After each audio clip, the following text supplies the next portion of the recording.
Hey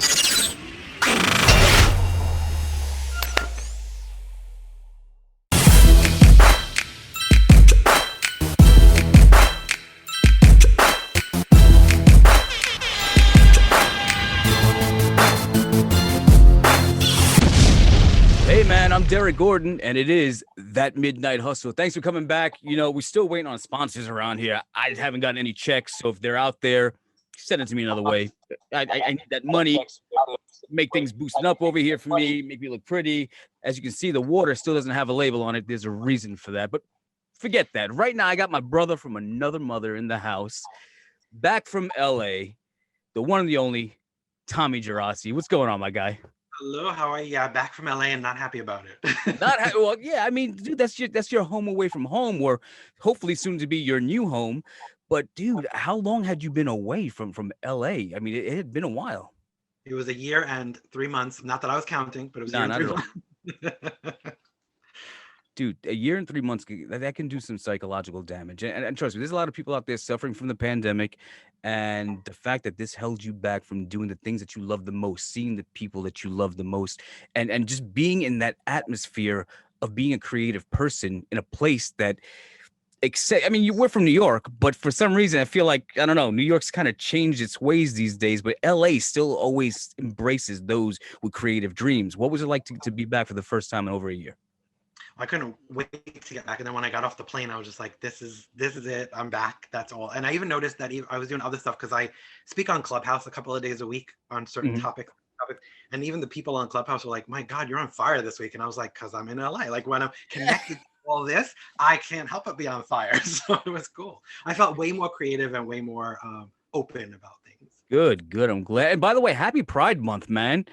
Thank I'm you. I'm so glad so much going on out there. And I mean, obviously, there's still a lot to be accomplished out there, but I'm glad that we got this month to celebrate everybody and equality and stuff like that. And you know me, I'm just an asshole at heart. So for me, I like to laugh in the face of adversity because if not, then the ignorance wins. But I'm glad that we have this month here, and I'm glad you're out there doing your thing and being with your people and the people who make you feel whole again. And with that said, you recently made some changes to yourself. I mean, I noticed that you dropped Tico and you've kind of changed up your podcast now to Prelude for Positivity. Tell me about the reason of having Tico as an alias, but then the reason why you want to drop it.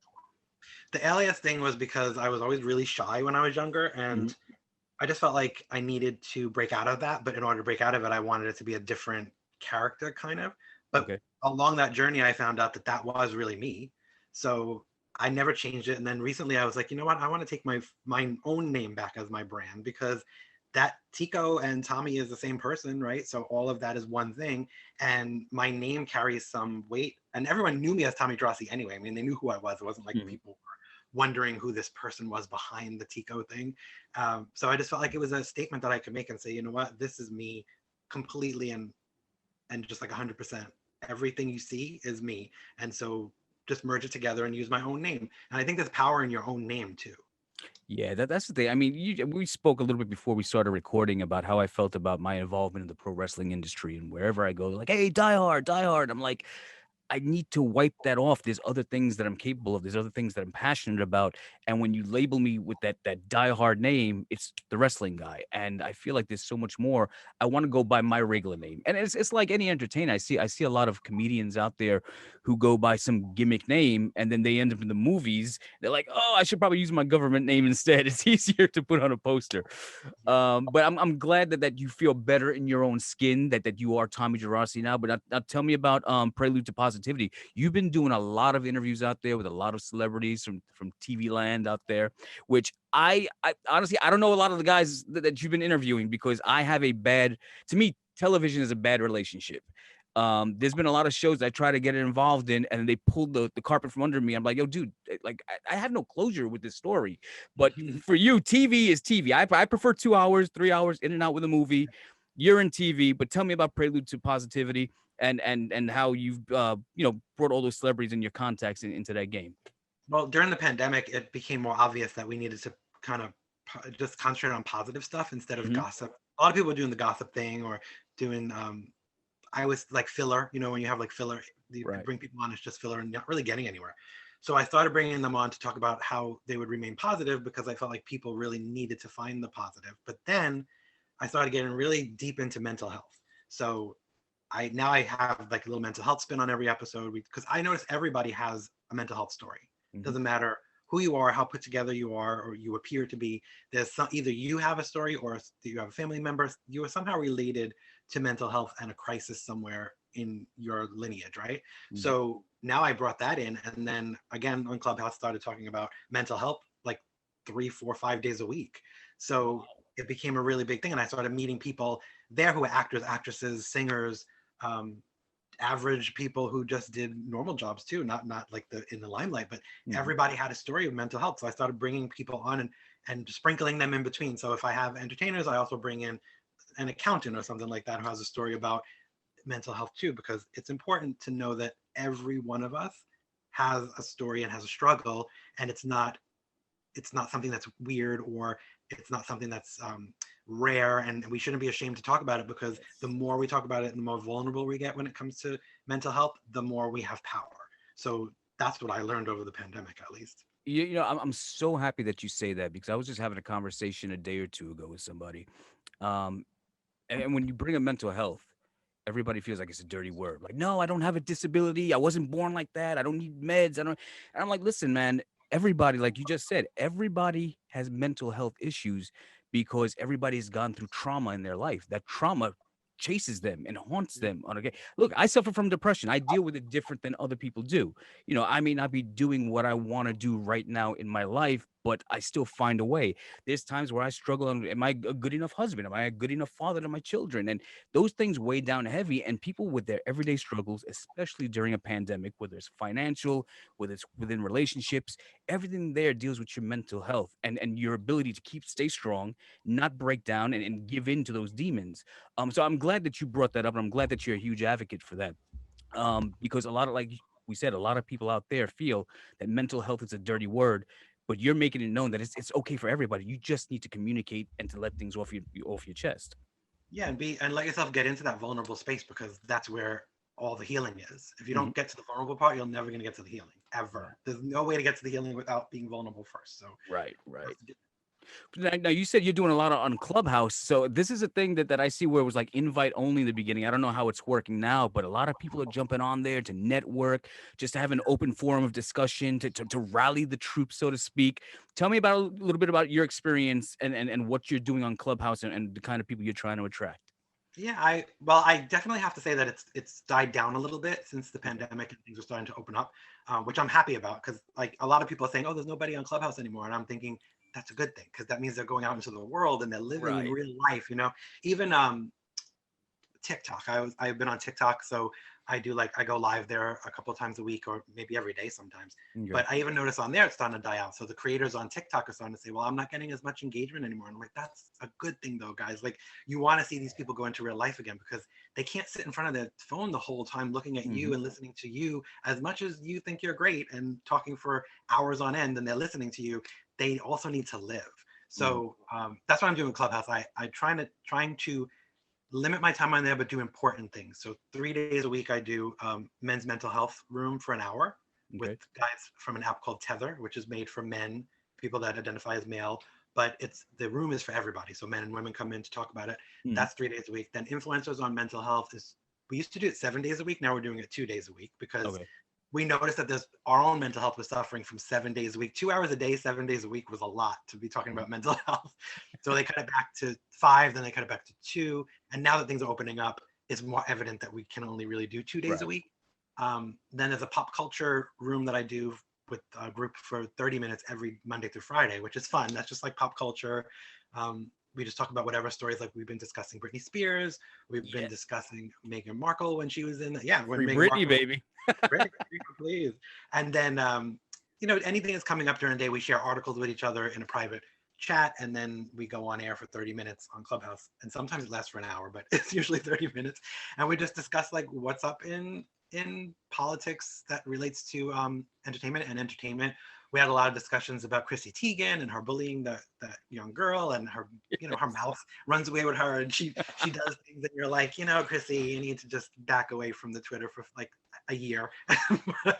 It's funny that you bring some of these things up, because these are some of the things that, as I mentioned earlier, before we started recording, there's certain topics I want to discuss with you, because you're so tuned in that you're probably the only person that can really go to get a legitimate and a genuine answer from, because you're in the business, but you also have a critical thought process with all the shit that's going around out there. And you bring up Chrissy Teigen, which is on my list. You know, her little spat that I guess she's going on with Michael Costello. Where do you stand on? Obviously, nobody wants to be bullied. Obviously, there's trolls and such on social media, and it could be the root of all evil. Um, but at the same time, I don't know. I don't know what Chrissy Teigen said. I know that there had been some back and forth saying, no, she took it out of context, or those were phony posts or text messages. But I mean, at what point do people have to say, I really can't express how I truly feel without maybe stepping on somebody's feelings? I mean, and I guess because Chrissy Teigen's in the spotlight with millions of followers, and same thing with Michael Costello. What do you think these celebrities should be doing to either be better role models, or should they just be living their life like a normal human being? Well, I think sometimes not saying anything at all is the best thing you can do. Mm-hmm. And with Chrissy, she had a few incidences where she bullied people, and her favorite thing to do is tell people to go kill themselves. And oh, I didn't do it that bad. No, that's That's not. And the thing I have a problem with that is that you have no idea, no matter how horrible somebody is acting or how much you disagree with them, you don't know where their head is. So back to mental health again. So I could be on the edge of, today I could be on my edge, and you can turn around and send me a message, which she's done to people, and said, you're ugly, you're fat, you should go kill yourself. Is that bad? Yeah, and so then when she says stuff like that, now you don't know if that person's going to take that and go, you know what, I'm going to kill myself tonight, So you would then be responsible for someone's death, and you don't even know. So of course, there's certain things you should never say, like telling somebody to kill themselves or telling somebody to die. Those are not things that are even in shouldn't be in normal people's vocabulary or in your normal day-to-day life to say to people. So because she goes there so quickly, I think she goes for some kind of therapy or figure out what her issue is herself, because me telling you to go kill yourself, I must have an issue. There's no way. Yeah, man. And then the Michael Costello thing, I don't know if he jumped in on this bandwagon though, because he saw an opportunity where he could jump in and say, I'm a victim too, and then people will pay attention to me, right? So I don't know if I 100% believe his thing, or he's maybe exaggerating it a little bit because he knows she's an easy target now. Because once you believe somebody like that, once you do something wrong, people will always believe that you'll do it again, right? So he can say whatever he wants at this point. I felt bad if she really did anything to him, but also in his case, there were situations where they said that the photos that he had when he copied her tweets, the picture she was using was a picture she hadn't used until much later than the date he said she said it. Okay. So it wouldn't have shown up like that. Like, it would have been a different. Yeah. So there was some things that were, I didn't realize the things that she was saying was so bad and so blatant out there. Like, I mean, like we said, you're a celebrity, you're in the public eye. You should be an advocate for people to be treated better and equally. And look, I've been blocked on Twitter by celebrities because I critiqued a performance, or I was like, oh man, what happened to this show? The show's not any good anymore. How much are they paying you to stay on this show? They're like, oh, block you, motherfucker. And I'm like, are you kidding me? But I would never cross that threshold of like, oh, you're fat, you're ugly, you need to go kill yourself today. That is beyond the realm of acceptance. Like that's right off the bat, she needs to be canceled. Yeah, and she seems to come up with that too quickly. Oh, I had a problem too, and even though people didn't like Donald Trump, I did have a problem with a lot of celebrities lowering themselves to his level. If they were saying that he was so horrible, they became trolls to him, which I think I can use my time much more efficiently and much more productively by not being a troll. Guilty as charged. Even though if I hate what you're doing or I hate what you stand for, I don't think trolling you is going to be my thing. I'll just go and support somebody who is the opposite of what you are, or is doing good in the world, and I'll loan my voice to that cause, because it defeats the thing that you're fighting against better than you becoming the thing you're fighting against. So I feel like a lot of people became the thing they were saying they were fighting against, and it got really out of hand.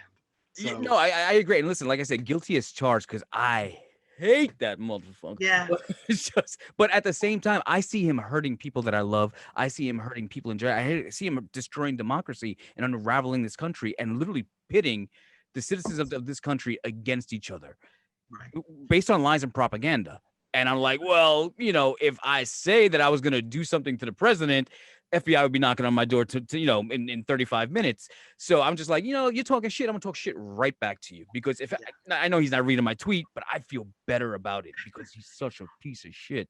Yeah, but But that's, I think, put your energy into something that's positive, and that'll counteract him. Just uh-huh. counteract any negative with a positive, and I think that's just a better way to go. And also, you don't make yourself look bad, because lowering yourself to anybody else's, you're lowering yourself for someone else, even if you're right, it doesn't make you look good in other people's eyes. Yeah, So then people look at you like, oh, yeah, you went there, okay. Like I even keep Kathy it Griffin with real. the head. I don't agree with Kathy Griffin in holding the head because, again, you don't want to show someone's death. You don't want to show, that's a little extreme. He has little kids like that. It's not. Yeah, He could have done it in a way that was more productive and didn't make her look like she was going there, because it looked a little bit like she was looking for controversy yeah. for another reason other than being against him. But did she deserve to be canceled at the time? Mm-mm. I don't think. See, that's the thing. You're counteracting what she did with the canceling thing. So now we're just as bad as that person. You're always lowering yourself to the person's level. So if I'm saying she's bad, but I'm canceling her now, aren't I Mhm. just as bad as she is now? So we can find a better way to do that. So this puts you in a very unique position. Here you are, a proud gay man in a culture where social media and technology are dominant in the world right now. I mean, the world has rolled over. I'm an old man. I got to ask my kids, how do you work this shit over here? But you are so still tuned in, but yet you have the age and experience of Generation X. And so you're a perfect blend of the two. Where do you stand on cancel culture and woke culture? I think everyone who claims to be woke is not exactly woke. You think? And therefore you can never become you can't become a mob. Once you become a mob Yeah. and it's mob mentality and we're just like, oh, we're just going to cancel that person, yeah, well, we're going to cancel that person, no problem. Somebody in that mob has to have enough individuality and enough head to say, wait a minute, maybe we're not going about this the right way, like we're destroying someone's life and career. Maybe it's better to have them seek some kind of help. Like in Chrissy Teigen's case, she really probably has something going on with her. I don't think Yeah. it's just, she's not just doing it because she's mean. There's probably some trauma that she suffered too, and it's been going on for a long time. So it was before she had the miscarriage, so you can't blame it on Mm. that. But I think all of these things together mean she's crying out for help too by doing that. So I think her getting help would benefit her, benefit the people that she's targeting, and I think it's just more intelligent to think that way than saying, "Oh, just cancel her and she'll go away." It's woke culture and cancel culture, two completely different things, at least from my perspective. I mean, woke culture to me is, hey man, wake the hell up and realize this is the way things should be. Let's talk about these issues. Let's bring it out there because for so long it's just been hidden away and it was taboo to speak about it. So now I'm awake and I can discuss these conversations intelligently. And I'm not here to convert anybody, but to literally let's have these conversations that nobody has had for decades. On the flip side, though, cancel culture is a little more aggressive, in my opinion, because, like you said, you are taking people's lives and their livelihood and their jobs. There are people who deserve it. A Harvey Weinstein, a Bill Cosby. Cancel those fuckers out immediately. People who hurt other people. But when you start trying to cancel out, let's say a Kevin Hart, for example, Kevin Hart had released a statement. They were asking about cancel culture about a week or two ago. He said, when do we get to a point where life was supposed to be perfect, where people were supposed to operate perfectly all the time? And I 100% agree with that because to me, life is pain management. Life is about making mistakes so you can learn from the mistakes and teach others. If everything were perfect, then there's no learning opportunity. And now you're forcing me to become something that I'm genuinely not. You're forcing me to put on this facade. You'll never get the genuine me because now I'm walking on eggshells, making sure that I don't say the wrong thing to the wrong person at the wrong time in the wrong place. It's way too much. Just let people be people.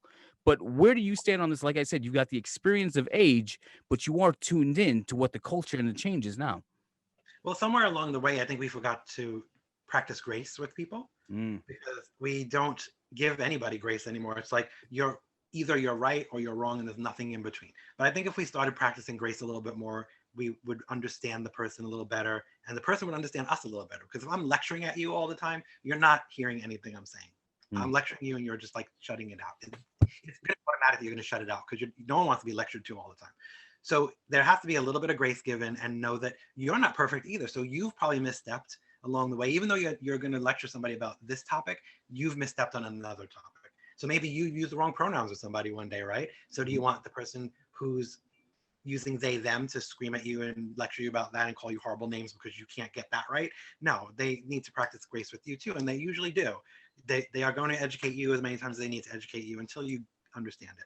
So I think that has to be employed with everything we do, is just a little bit of grace, like a spoonful of grace when you're doing something with somebody. And I think that would help you not be so judgmental and not come off so hot-headed and not come off so so standoffish sometimes, and not be shut out, because I'm going to shut you out if you're lecturing at me. That's just not, I don't want to hear Yeah, it. even if you're giving a good message. I mean, here's one I want to bring up with you, and this one, I don't know, man. It rubbed me the wrong way, and I lost a lot of respect for this artist when it happened. I'm talking about Demi Lovato, and I love Demi Lovato's music. I think she's a phenomenal entertainer. I think she's a very talented artist.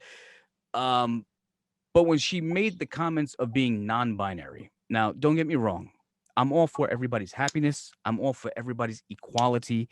Those are two things that everybody searches for throughout life, and most don't achieve. It's such a difficult goal to attain. And when somebody like, let's say, Ellen Page is transitioning to Elliot Page, I'm all there for that support. You feel like, you're a woman, but you feel like there's a man trapped in that body. You're coming out. You want to be called he. I'm there with you. I support you. But when you start telling me that I don't identify as he, I don't identify as she, I identify as, I'm like, yo, time out. There's two options. Pick one. We're creating too many labels today. We're giving Gen Y, Gen Z, these millennials, we're giving them way too much rope to rewrite the rules. And the non-binary thing, I don't know, man. I'm not feeling that one at all. But you are somebody whose opinion I respect, and I'd like to hear your perspective on it. Well, I understand them because I think that they truly don't identify as either. Mm-hmm. And they're more open. And it's not about sexuality, because a lot of people think it's about sex, like that they want to sleep with women and men, and that's not really what it is. We have sexuality, then we have gender identity, and then there's who you sleep with and who you who you Right, decide of you're going to course. go to bed with, right? So all those are different things. So if Demi really feels that she doesn't, and that they, because now it's they, if they don't feel like they identify as a man or a woman, I think they have the right to say that, and we have to practice grace again and try to get it right. We're going to mess it up, and I'm sure that people are going to call the wrong pronoun, and hopefully they don't get angry at them, and they are also practicing grace and saying, I'm sorry, but I identify as they. And as many times as they have to say it, then we'll get it right. But I think knowing the first person I knew that did that was Nico Tortorella from the show Younger. Okay. Knowing him so well as I did, because I interviewed him multiple times and I've hung out with him, with them, is he's a they also. So and you still get it wrong. Like you're good friends with the person, but I'll still get it wrong because I see a male figure in front of me, so it happens. And Right. they are not ever quick to jump down anybody's throat. They will just correct you. And they wrote a book about it too, so that to educate people, and that I think was very, very helpful. But you just have to remember, especially when I interview them, I have to remember that it's they them. And then after you do the interview, you have to remember when you're posting it to Twitter that it's they them too, because you can't then say, I think when Demi came out too, the article itself said Demi Lovato says that she no longer identifies as female. She identifies as, and I was like, no, you're using she in it. Right there, you're wrong, because you're telling us that they want to be called they, but now you're saying she. So what the hell are you doing? At least proofread that and say, But doing that, you're setting us up for failure. So again, if I saw somebody who's transgender, okay, there's a place that in Ybor City here in Tampa. I'm not even sure if they're in business right now, but it's called Hamburger Mary's. It's a drag queen bar. They go up, the best burgers I ever had. They now go one up, in LA. they do shows. It was a phenomenal place, right? This is the lifestyle they chose. I'm not going to say, hey, him or he, or whatever.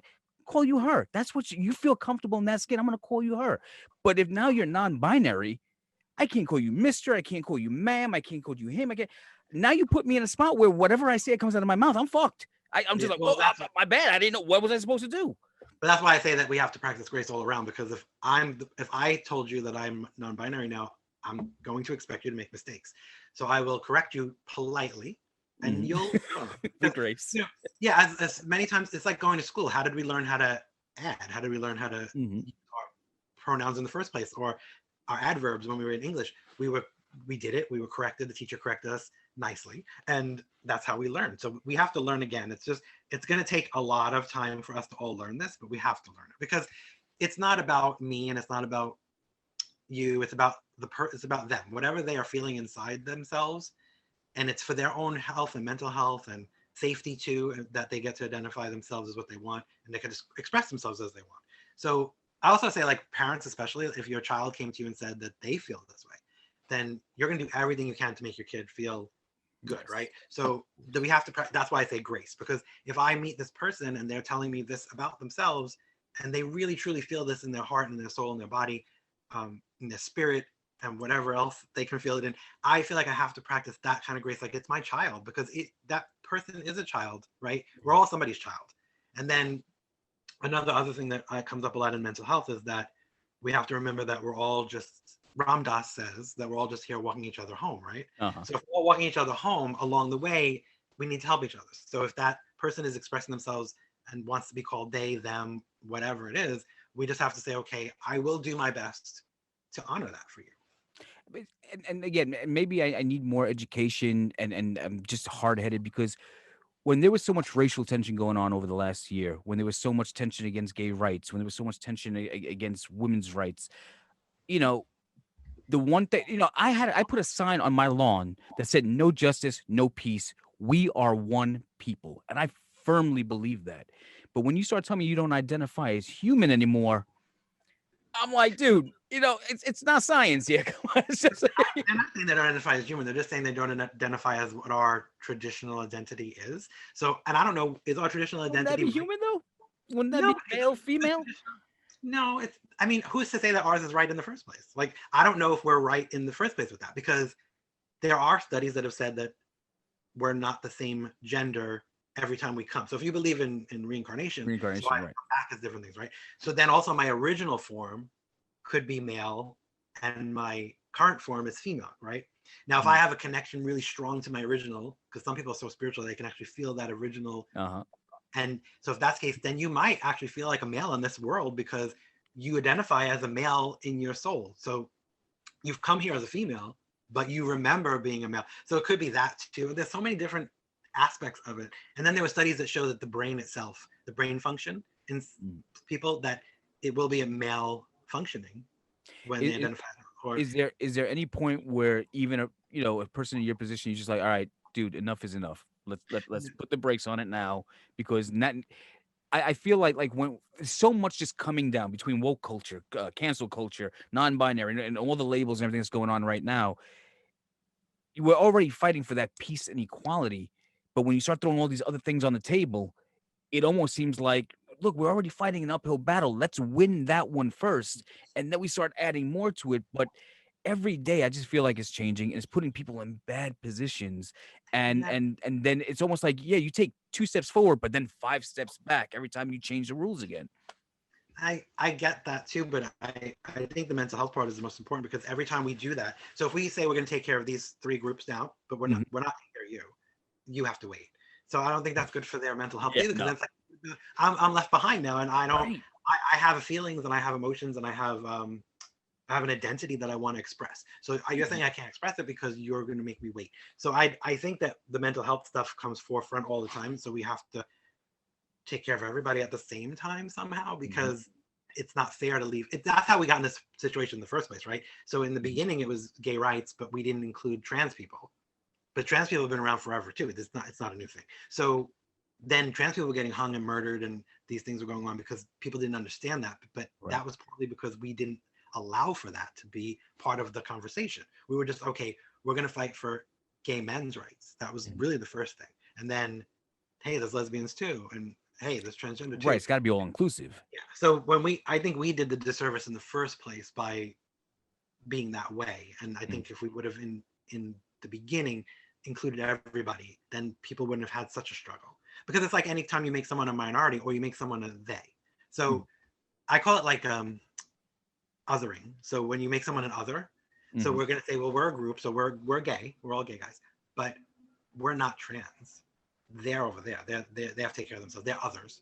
So Yeah, yeah. those people now are others. So now it makes it easier for those people to become a target, because now even the people who are marginalized and fighting for it are saying, well, but they're not us. They're not with us. Yeah. So that's not fair to those people. I think anytime you, just like when you do it with minorities or I was just gonna say that because I'm Latino and Puerto Rican, but if somebody calls me Dominican, bro, whoa, whoa, whoa, I'm not Dominican, bro. No, no, that's what I said. also at the same time, if I wanted to if I wanted to be prejudiced against you, if I create a situation where now I'm saying, well, everyone lives like this, but they don't because they're not like us. So now you're an other. So when you're an other, you're in a smaller group. So it makes it so easy for everybody to just make you a target because, oh, they're the others. Who cares? Yeah. Nobody cares about them. Yeah, man. It's a situation, and again, it's part of that culture where it's good that we're having these conversations. I just feel like in the process of having these conversations, the rules are being changed by a younger generation who may not necessarily have the experience to be speaking yet. I mean, you on that soapbox for a little long time, but I'm all for it as long as at the end of the day, the result is that people are happy. A lot has happened in the last 10 years or so, in the gay community. What now are the biggest rights that you're fighting for? You've achieved a lot. We've got gay marriage. I know they're still trying to flip that one over, but hopefully, fingers crossed, it doesn't happen. But what now, after all the accomplishments, are some of the rights that the gay community wants to continue fighting for now that haven't been discussed or touched? Well, we have to fight to keep those rights so they don't overturn them. That's the first one. Absolutely.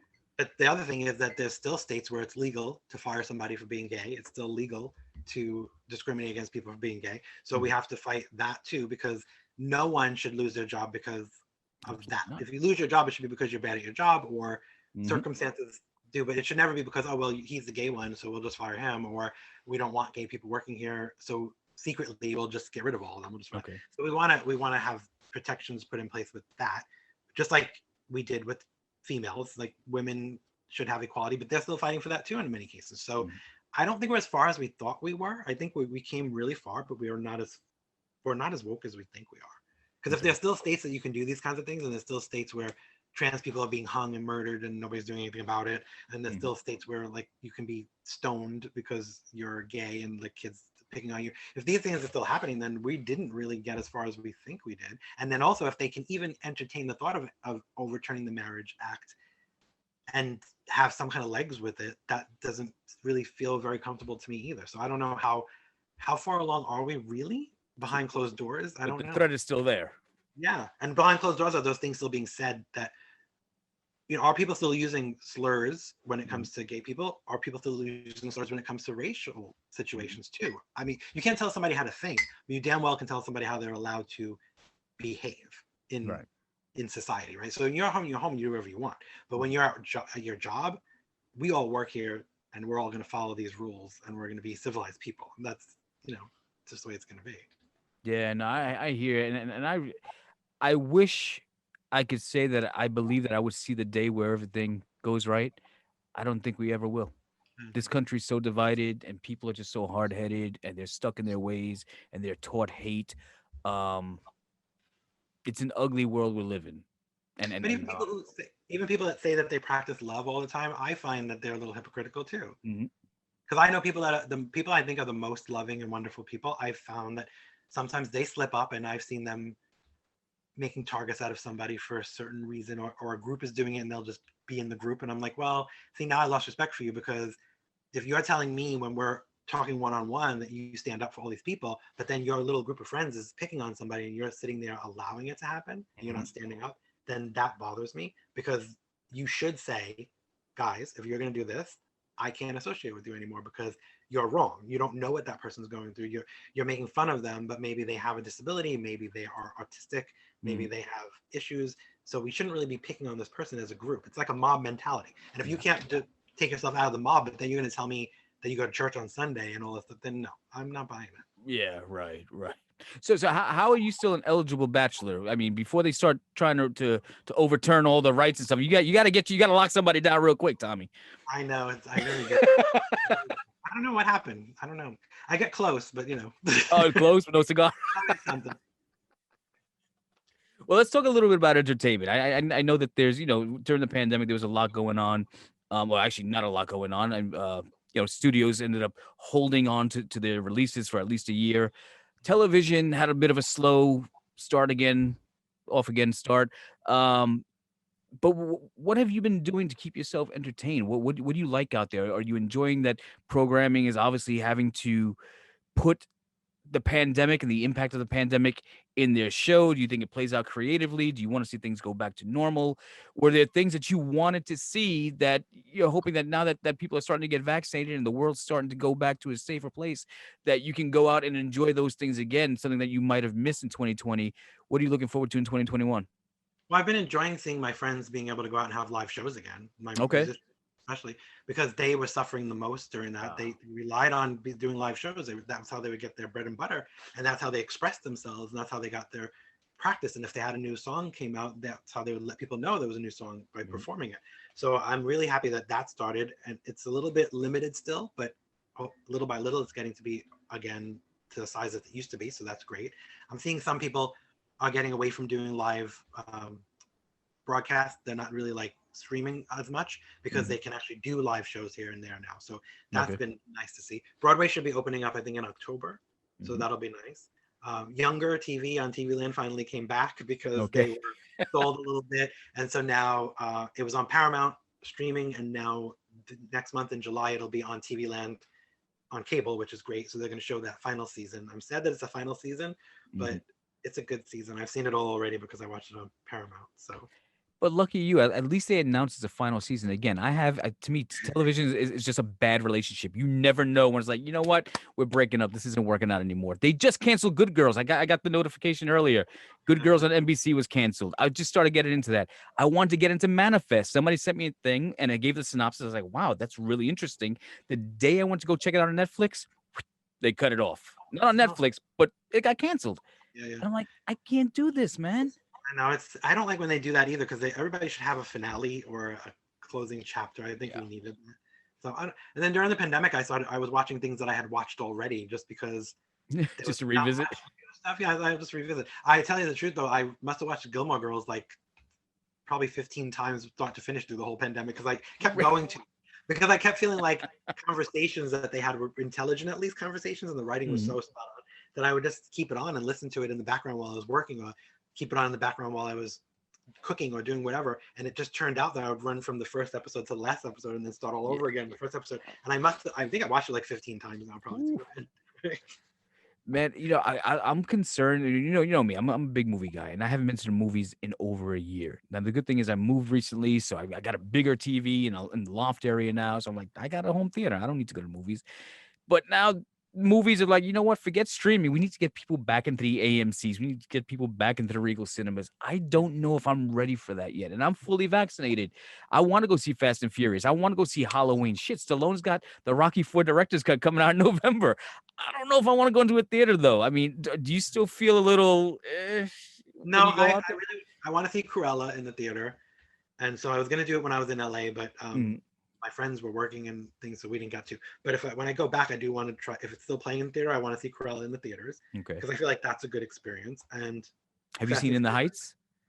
not yet. Oh I my The god. thing with me with movies is if my friends are all working and it's a long movie, they're not going to be able to do it. Oh So yeah, yeah. like Okay. with the pandemic ending or not ending, when the pandemic easing up a little bit, they're still Hmm. working crazy hours to make up for the fact that they lost so much during the Yeah. pandemic.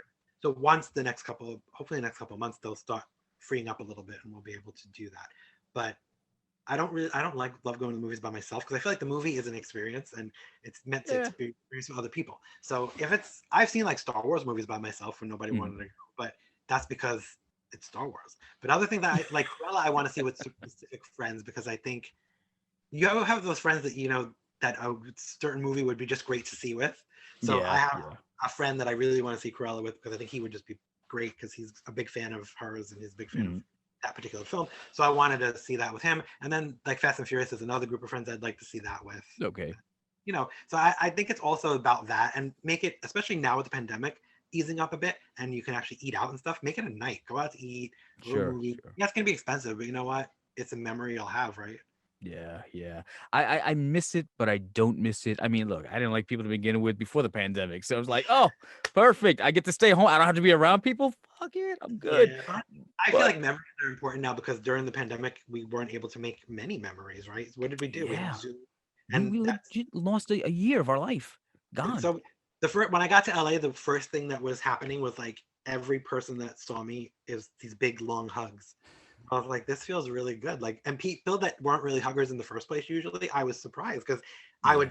would, there's those people they don't like to hug, so when you see them, you always just shake their hand, right? Yeah, So yeah. I know who these people are, so I put my hand out to shake their hand, and they would just pull me in for a hug, and I was like, this feels really good. Like, I feel like we're more connected now than ever because of the separation that we had. Yeah, I think so too. I mean, I still, like I said, I bought a house last August. I still haven't had anybody over, except my parents and my sister and stuff like that. But like, I haven't had friends over. I haven't had like a housewarming. I haven't had a game night in the house or done anything. And I miss that. I miss the camaraderie of getting people together, getting community. Luckily, we've got some good neighbors, but we've been doing like barbecues in the street. We've been doing stuff for the Yeah, kids out there. I get that. It's hard. I mean, I had my during the pandemic, my barber was like, "I'll come to your house and cut your hair," and it took me a while to say yes to that because I kept thinking, "Do I really want to have anybody in my house right now?" But then my hair had gotten so crazy that I was like, "Yes, Right, right. I'll do it." So he did it, and it was fine. Everything was fine. I think also we were more worried about stuff than we needed to be in a lot of cases where Hmm. you can take precautions. Someone can come into your house and you can still be cautious, and you can still but you can't have a group of people. I don't think. I don't know how you do. Like to have a whole bunch of people coming into my house. My barber was one thing; he was one person. But having like 15 people come in, I'm not even sure I'm ready to do that now. Yeah, I don't think so because again, I know what I've done to protect myself and my family over the last 18 months or so. So everything's sanitized, everything's good, but I don't know what a group of people are bringing into my house. I don't know what they've got And are on you going them. to ask for It's the? just You ask them to show their cards to you to prove that they're vaccinated? Because I could just say I'm vaccinated. You don't know, yeah, well, right? yeah, that's it. I'm not gonna ask anybody to do that. I don't know who's carrying their card on them anyway. I want to frame mine and actually put mine up to remember 2020. But When I went to LA these past 2 times, I carried it with me because I was afraid that they were going to ask at the airport or something. I was like, nobody asked, but I took it oh, with they me anyway. don't? No. And I was Oh, so surprised. I thought, but the thing is, they're making everybody wear masks anyway on the plane, so it's like they don't really care if you're vaccinated or not. Just wear yeah. a damn mask and that's it. So I don't know, but I still thought they would ask. I really thought somewhere down the line, as I was traveling, someone was going to be like, "Yo, you got to show your thing." And then when you go into stores, it still says if you're vaccinated, you don't have to wear a mask, but if you're Mm. not vaccinated, you do. So Who's I walk. checking? I feel weird when I walk in the store without the mask now, and I'm vaccinated, and I'm like, somebody might ask me to put it on, right? So I always Yeah. have one with me. I try to Mhm. always keep the mask with me just in case I need to wear it. I'm gonna rock that mask at least 2 more years. I don't give a shit if it's a fashion statement. Dude, I came this close to getting a Boba Fett helmet. I was just gonna rock that. Like, listen, this is the world we live in now. I'm wearing a helmet to protect everybody around me. But I went to the gym for I haven't been, dude, I gained so much fucking weight during this pandemic. It's been ridiculous. I put on like 20, 25 pounds. And I went to the gym for the first time, the local community gym here in the complex. Small place, but they got enough machines. There are 3 people in there. I'm like, I'm still gonna wear my mask. You know how hard it is to work out with a mask up here? I'm pulling it down, trying to breathe. I'm getting the fumes from the shit that I sprayed on the machines. I don't know, man. It's crazy because I'm 45 years old, and I feel like like it's kind of like when somebody has a stroke and they got to teach you how to walk and eat and talk again. I'm like, how do I get back to life? The I don't plane know, is man. being on the plane with it is rough because when you're on the plane, you already feel claustrophobic to begin with. Yeah. You have that thing covering your face. Although I do feel like it's a good thing because I always find that when I fly, I do come back with like a sore throat or something Hmm. normally. So I felt like I was safer. But there's something going on in LA though where people were getting this bug while I Oh was there shit. last time. You So caught it? all my friends were like either coughing, sneezing, or had some kind of stomach thing when I was there this time. And I was like, please don't let me bring this home because I want to come back. I don't need to be sick. So far I'm good, but thank God it wasn't coronavirus. It was something else. It was just like a normal. Mono, for that matter. Like, listen, bring in the hug. It was normal like sniffles and sneezes and whatever the heck was going on. But right away you start thinking, oh shit, is this the variant that they're talking about? Right, right. Are we Oh my getting god. because they supposedly it is in the United States now. There's a variant that's going Yeah, around. yeah, it's getting stronger too, man. It's crazy. But and it's the funny thing because you're a single dude and my sister's single still, and it's just like one of those. It's like those 18 months or so, or even right now, the loss of intimacy. Trying to meet somebody, trying to find somebody. If you do find somebody, hooking up with somebody, it's like I don't know. Before you were worried about AIDS and STDs, like shit, it's gonna burn when I pee in the morning, and now it's just like oh shit, wait, there's other things to worry about. There's more. It's I don't know. I found that it also was a little bit better in a way because I got to know certain people deeper by Okay. not jumping into things right away. So you Right. had more conversations, you had more FaceTimes. Hmm. There was, I found it went a little deeper conversation wise. And then when it was over, I was able to hang out with them. That was cool. When Okay. it's still not over. It's never going to be over. I don't think we're ever going to be over, right? It's always going to be. Yeah. I have a feeling we're going to be dealing with this in some way every year. I think what if anything, it converted people to become more germaphobes. Cause like I don't go anywhere without sanitizer or my mask, and I'm just like, I guess Michael Jackson had it right. Not with the kids. I mean, with the mask, when he every time he went to Yeah. China, he had it right there. But Well, I know in New York on the subway, I think everybody should have a mask on and everybody should yeah. have sanitizer with them anyway because the subway is so disgusting. I don't Oh even my know. god, dude! When the pandemic first broke out, that's the panic I had was New York is done. New York is going to be obliterated. Everybody's going to die because they cram everybody into public transportation. They're all holding the same rails and the same poles. Breathing on each other. Yeah, dude, I'd rather eat the sewer rat than be on a subway. It's oh, dude, yeah, I don't know, man. Even now, I even though I have my vaccination, I will wear my mask if I'm going to go on the subway, and I try not to go on the subway. Yeah, yeah. Holy shit. Yeah, man, life has really changed. And I'm glad that we're starting to kick out of it now and that things are getting somewhat back to normal. I just hope that there's people made the pandemic and the mask wearing and the vaccination for that matter. Everybody made it a political statement as opposed to protecting each other and just saying, hey, let's just all get together as the human race so that we survive this thing. We can kick out of it. But yeah, man, like there's so much going on in the world. You got a lot going on and you're bouncing around. I don't want to say you're globetrotting just yet, but going from coast to coast. There's a lot going on, dude. And I'm glad that you're back out there because the minute I saw Tommy going back to LA, I said, well, shit, if Tommy's doing it, Yeah, maybe I'll start to go to settle some shoes. Maybe I'll get out of the house a little more often because, that was a good feeling. But I didn't like when I came back. The last time I came back too, and this time I came back and I was like back in New York, and I thought I don't want to do this anymore. I don't want to do the trip back. oh, so you want to stay out there like one I way don't want to. ticket it. Yeah, because I feel like when I get back to New York, it's so crazy. The minute you get off the plane, it's immediate stress, and that Mhm.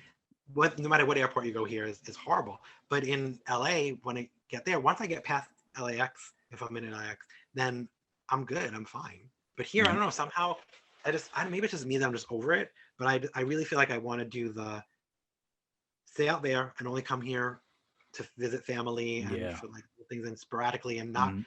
not even as often as I do the other way around. So I don't think I would feel the need to be here as much as I feel the need to be there.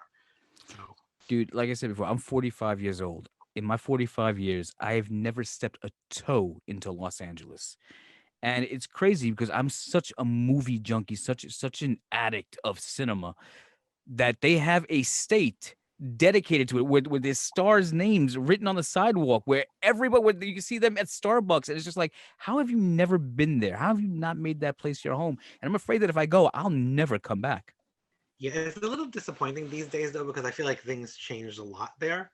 Okay. So it's not as glamorous as it was at one point, and also knowing all this like inside stuff about Hollywood that we've seen on the news and things, Hmm. you start to realize it's not as romanticized as you think. It's a business. It's a Hmm. hard business. It's a dirty business. But for me, there's also something else with LA is just the creativity part of it. So I crave, and there's certain people there that I just literally connect with so much that I want to be there for that. It isn't even so much the business anymore because when I go there now, I see the business for what it really is. Hmm. And I've seen people get destroyed by it. And I even posted something about that when I was there that we really need to change this because so many kids come to LA with this dream and not to be sound horrible or anything, but they literally end up strung out because they're chewed up in this thing and they're given ultimatums and they're given bad advice and Hmm. they're used and tricked and all these things that go on and then they're pretty much strung out on drugs or whatever because of it. So I've seen it happen a lot to people that I know or people that I ran into, and then you go back and you're like, wow, that person really didn't do anything and they kind of got fooled by everybody and destroyed. So I see it destroy more people than it lifts up, and I Yeah. really it bothers me because I feel like that's not really what my vision of that should have been. The thing that should have been is that you go there with your dream and you at least get to live it somewhat. If you can't be a mega star and you're not going to have the big mansion, you should be able to be waiting tables during the day or and working on a set at some point. Right. Right. You should be able to juggle these two things, and it shouldn't be so horrible that somebody swoops in and goes, "Oh, look at this kid. Hmm. She's good looking, or he's good looking, and he really wants this really bad. So let me take advantage of that." Dude, let me bring you into me, and like now I'm gonna molest you, and I'm gonna do all these things to you, and you have to well, take it. yeah, there's that too. So there's all these things that happen there, and I see it so often, and I think, and then I see the people in the street, like when you go to the Walk of Fame and the Mhm. stars are along where the stars are, there's just like homeless people laying Homeless, there. yeah. I'm so young, and I think, is this what happened? Did this person come with this dream and got here and got just completely destroyed? Because there's no way that mentally you can withstand all that and then be okay. It's Right, really right. hard to. I've talked to people too, like in the podcast, I've had some people on who got involved in sex trafficking and things like that Oh my because God. they were trying to get into something else, So they go there with this thing, and then all of a sudden it's like, oh, I'm lured into this whole mess. And you can judge it and be like, well, how can you be so stupid to do that? But then when you listen to the story, you're like, wait, hold on. I would have fallen for that too. Like Hmm. I would have been the same thing, because if I want something that badly and you're telling me you can give it to me, but all I have to do is this, I might do that. And then the next thing is, well, now you just have to do this and this. And you're like, okay, I'll do that too. And then it's this, and this. Yeah. And that's this, and then something even more horrific. And you're like, well, I Right. don't really want to do that, but now I'm stuck in this. What am I going to do? So, and then they're giving you the drugs. It's like so messed up. The whole thing is so messed up. Yeah, and then it poisons the mind because in your head you're like, well, not necessarily that they're forcing you. Obviously, they are forcing you, but once you get a taste of it, you start inching your way closer to what your goal originally was.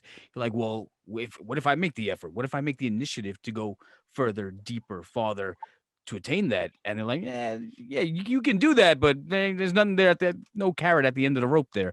No, there's a But manipulation. It's a lot of manipulation. yeah, man, it's a dirty business, and it's funny. I love my father to death, but he never wanted me to do anything creative, and I was never built for anything else.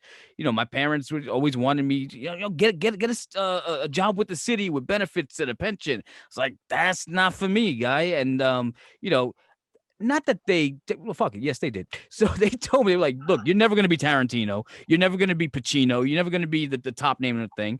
And I took that. I was like, I still went and chased my dream, and I tasted. And I've done things that other people could only dream of at a very young age.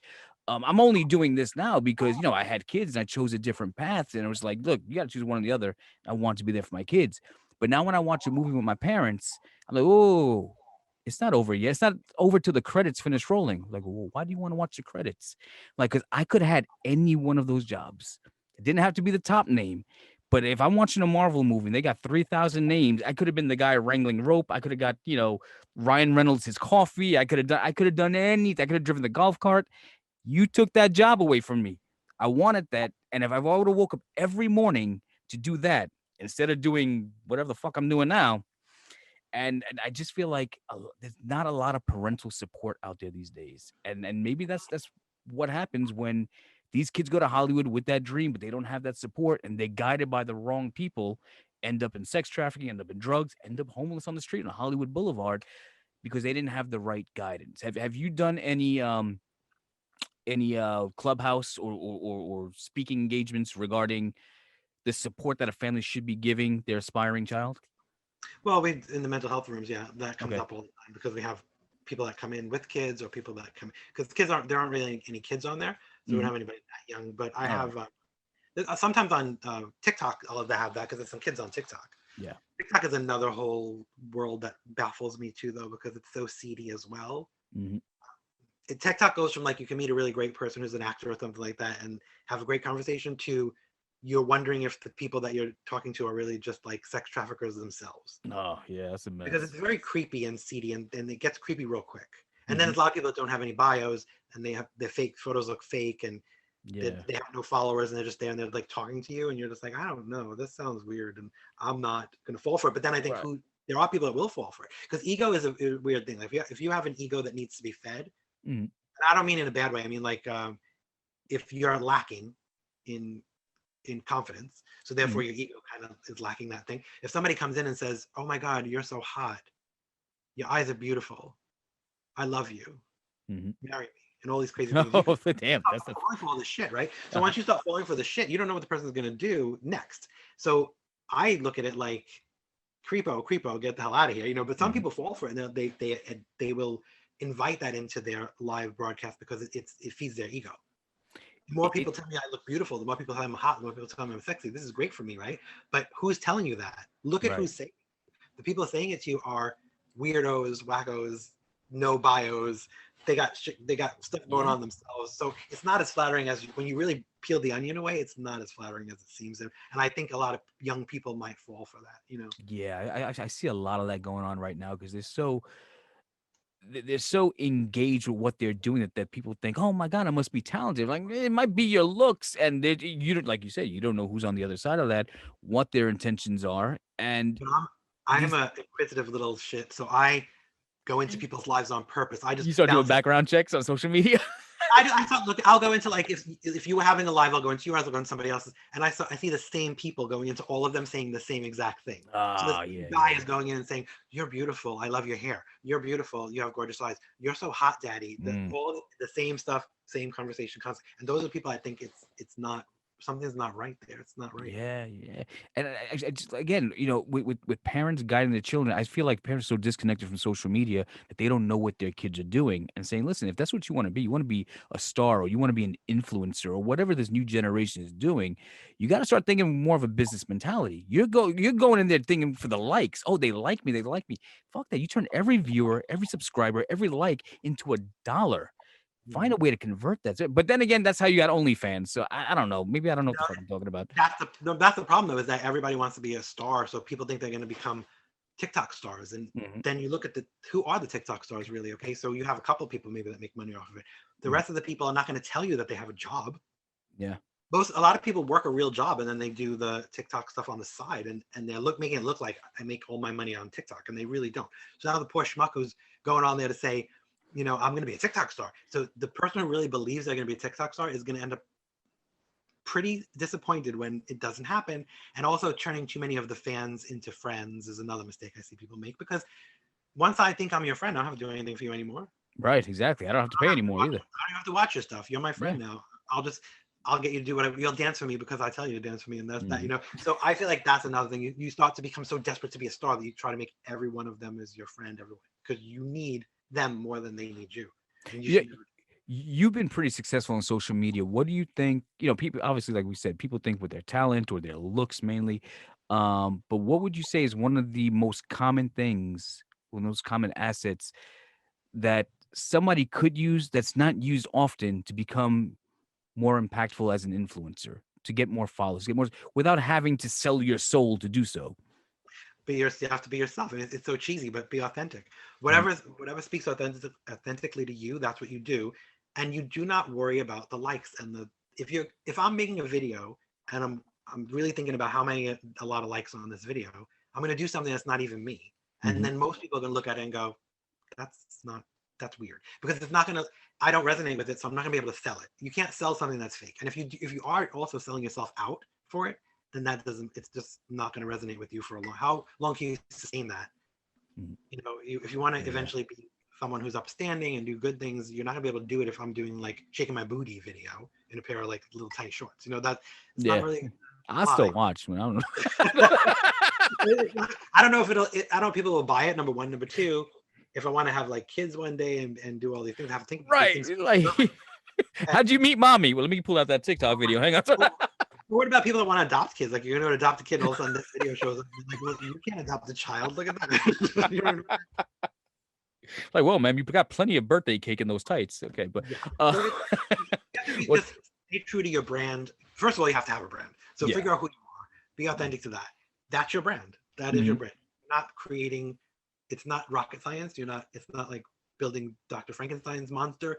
You're not taking a piece of this, piece of that. You're taking, who are you? This is who I am. This is my brand, and then just go from that. And people who resonate with you will follow you, and people will look at your stuff. Yeah, man. I absolutely agree. It's a trap. And I don't think these kids right now, the ones that are so, oh, this is my time, it's my generation. I'm like, you pretty fucking stupid because you're the suckers for this. And then you get People forget that depressed and oh my the God. older people are doing it too now, because the older people want to be TikTok stars too, and it's like, yeah, you're a Right. little past A that. little washed. Yeah. I don't expect to be a star on TikTok. There's no Yeah. way, because I'm not a kid. I'm not a child, but Uh-huh. I have a presence there, and so I use that for the same reason that I use anything else. I'm not going to be a star because I'm not a young kid, but I know that I can have some kind of positive impact there. So I'm just trying to have a positive impact wherever I go. Good, I man. don't worry about views. I don't worry about all that stuff.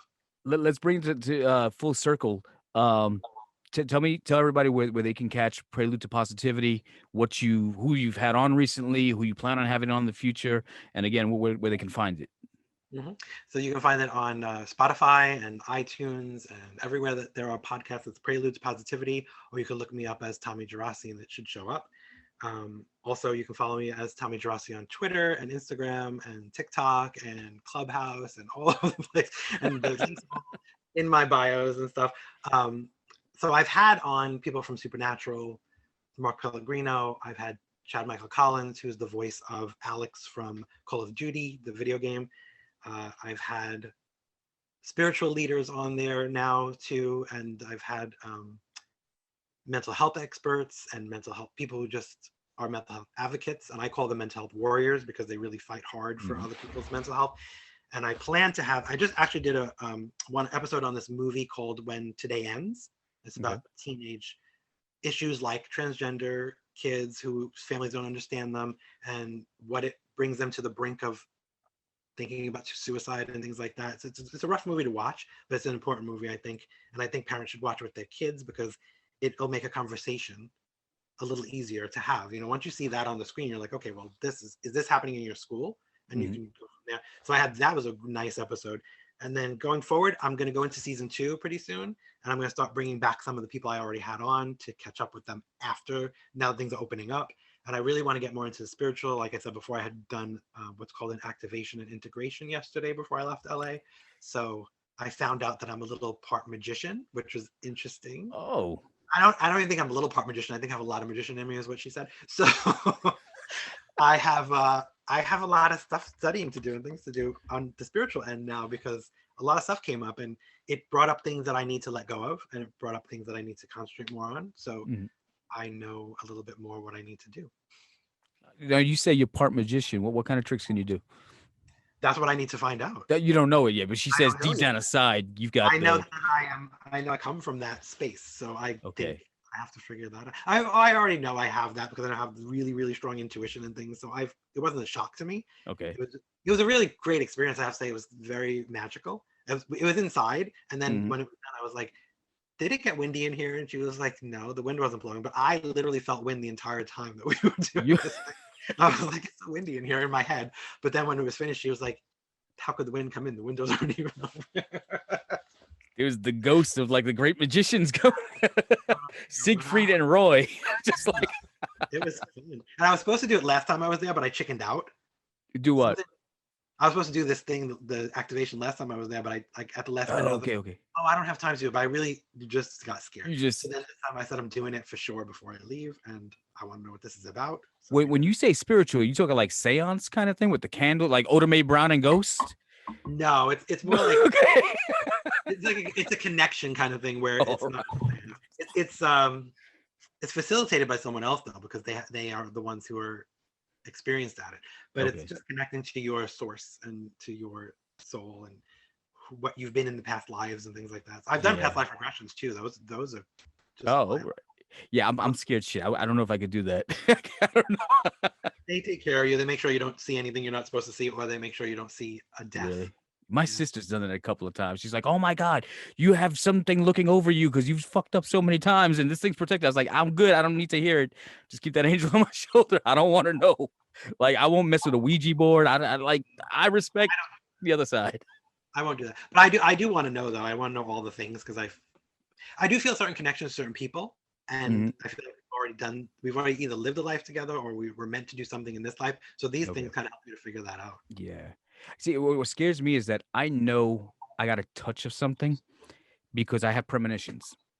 Like somebody will jump into my head, and usually probably not even something that I even know. It could be a celebrity. It just jumps into my head. I'm like, why am I thinking about this guy and his movies? And 2 days later, that dude will die. I'm like, oh, not good. But yeah, I'm just like, but no, I've ever since I was a kid, I've always had in my dreams or I've had visions and then shit would happen. I was like, oh my God, I don't know how to control it. I don't think I want to know either. So it's just.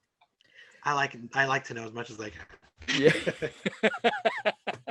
Well, with that said, I'm going to do some magic and I'm going to wrap this up, but I want to thank you so much for joining me here on the Midnight Hustle, man. It's been too long.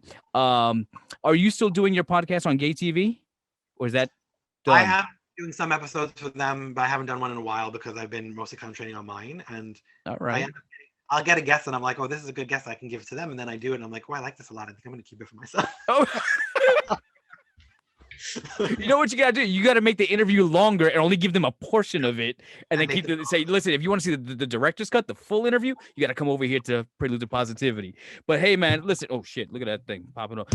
Hey, thank you so much for coming. And I know you got a lot going on, and I want to keep up with you and everything that you're doing out in LA. And hopefully we can catch up in person and go conquer the world of entertainment to do something like that. But man, I'm so happy for you. Stay happy, stay spiritual, stay positive. God bless. And thank you for being here, Tommy. Love you, brother.